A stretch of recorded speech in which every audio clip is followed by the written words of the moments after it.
দল মত নির্বিশেষে কোরআনের অনুষ্ঠানে এসেছি আমরা একটা ইবাদত মনে করি।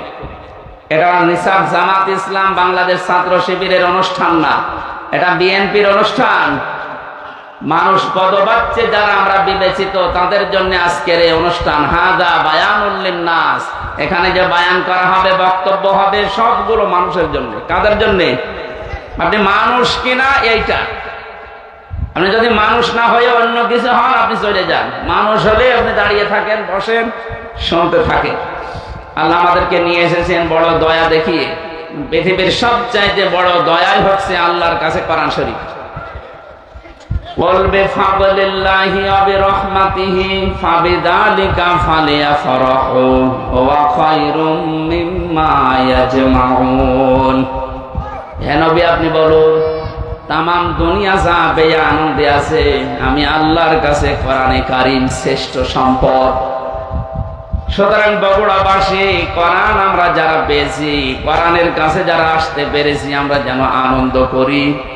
এলাকার মানুষের আজকে আনন্দের বিষয় বানিয়েছে আল্লাহর কোরআনকে। কথা বলেন ঠিক কিনা?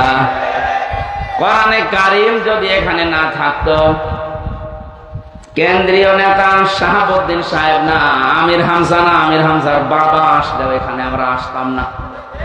এখানে এসেছি এই কারণে, এখানে আল্লাহর কোরআন আছে। কথা বলেন ঠিক কিনা? এটা থাকলেই যদি আমাদের যাওয়া লাগে, এটা কায়েম করার জন্য, দাঁড় করানোর জন্য যদি আমরা চেষ্টা করি, মিনি জান্নাত আমরা দেখিনি, এই দুনিয়াতে আমরা মিনি জান্নাত দেখতে পারবো ইনশাআল্লাহ। নবীজি বলেন, মান ক্বারাআল কুরআনা, যে ব্যক্তি কোরআন পড়বে, ফাস্তাযহারাহু, এবং কোরআনকে বিজয়ী করার জন্য চেষ্টা চালাবে, ফাহাল্লা হালালাহু ওয়া হারামা হারামাহু, এর হালালকে হালাল জানবে, হারামকে হারাম জেনে ছেড়ে দেবে, আদখালাহুল্লাহুল জান্নাহ, তাকে আল্লাহ জান্নাতে দিয়ে দিয়েছে। শব্দের দিকে তাকালে আমরা দেখি আদখালা ইয়দখিলু, এটা মাসি অতীতের শব্দ, পাস্ট ব্যবহার করলেন নবীজি। অথচ আমরা এখনো অনেকে মারা যায়নি। মারা গেলে এরপরে তো জান্নাতের কথা আসবে। আগেই নবীজি বললেন কি করে তুমি জান্নাতে চলে গেছো। তার মানে ব্যক্তি, পরিবার, সমাজ এবং রাষ্ট্রে যদি কোরআনে ঝাড় থাকে, কোরআন বিজয় থাকে, কোরআন কায়েম হয়ে যায়, প্রতিষ্ঠিত হয়ে যায়, নবীজির এই কথা দ্বারা তিনি ইঙ্গিত দিয়েছেন, তুমি মনে করবা আমি জান্নাতে আছি। ওই রকম একটা দেশ আমরা চাই না। কিসের মাধ্যমে? কোরআনের। বলেন বলেন। আশাফাহু ফি আশারাতিন মিন আহলি বাইতিহি কুল্লুহুম ক্বাদ ওয়াজাবাত লাহুন নার। যদিও এটা এই হাফেজদের জন্য অনেকে ব্যবহার করেন না। কোরআনের আলেম ছাড়া কোরআনে কারীম কায়েম করার জন্য যারা চেষ্টা করবে, কোরআনের হাফেজ যারা এর হালাল হারাম জেনে দুনিয়ায় চলতে পারবে, কোরআনের এই মানুষগুলোকে কিয়ামতে আল্লাহ সম্মান দেওয়ার জন্য এমন জায়গায় পৌঁছাবেন, জান্নাত তো তাকে দেবেন এবং তার পরিবারের ভেতর থেকে 10 জন মানুষকে সুপারিশ করে জান্নাতে নেওয়ার ক্ষমতা দান করবেন।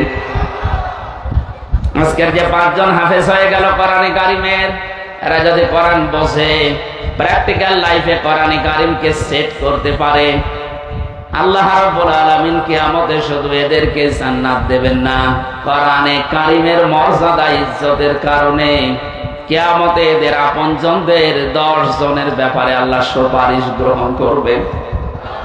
কুল্লুহুম ক্বাদ ওয়াজাবাত লাহুন নার। হাদিসের এই শেষ অংশটুকু নিয়ে যদিও মতভেদ আছে মুহাদ্দিসিনে কিরামের ভেতরে, তারপরও আমল করার জন্য, উদ্বুদ্ধ করার জন্য বলছি। কুল্লুহুম, তাদের ভেতরে যারা ক্বাদ ওয়াজাবাত লাহুন নার, যাদের উপরে জাহান্নামের আগুন ওয়াজিব হয়ে গিয়েছিল, অবধারিত হয়ে গিয়েছিল, কোন মানুষকে এইরকম কোরআনওয়ালা মানুষের সুপারিশ আল্লাহ কবুল করে পথ ঘুরিয়ে জান্নাতে দিয়ে দেবে।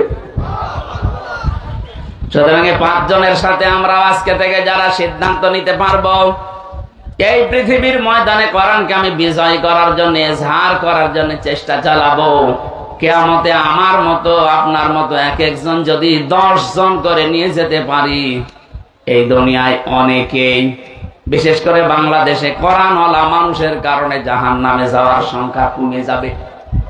এক একজন যদি 10 জন পরে হিসাব করেন তো বাংলাদেশ বাদ দিয়ে শেষে ভারত থেকে টান দেওয়া লাগবে। কথা বলছে এখন, ও আনফুসাকুম ওয়া আহলিকুম নারা, ঈমানদারেরা নিজে আগে জাহান্নামের আগুন থেকে বাঁচো আর আহল পরিবারকে বাঁচাও। সুতরাং আমরা চেষ্টা চালাবো আল্লাহর নবীর হাদিস অনুযায়ী নিজে বাঁচতে, আমার আন্ডারে যারা আছে তাদেরকেও যেন জাহান্নামের আগুন থেকে বাঁচিয়ে নিয়ে যেতে পারি জান্নাতে। বলেন আমিন।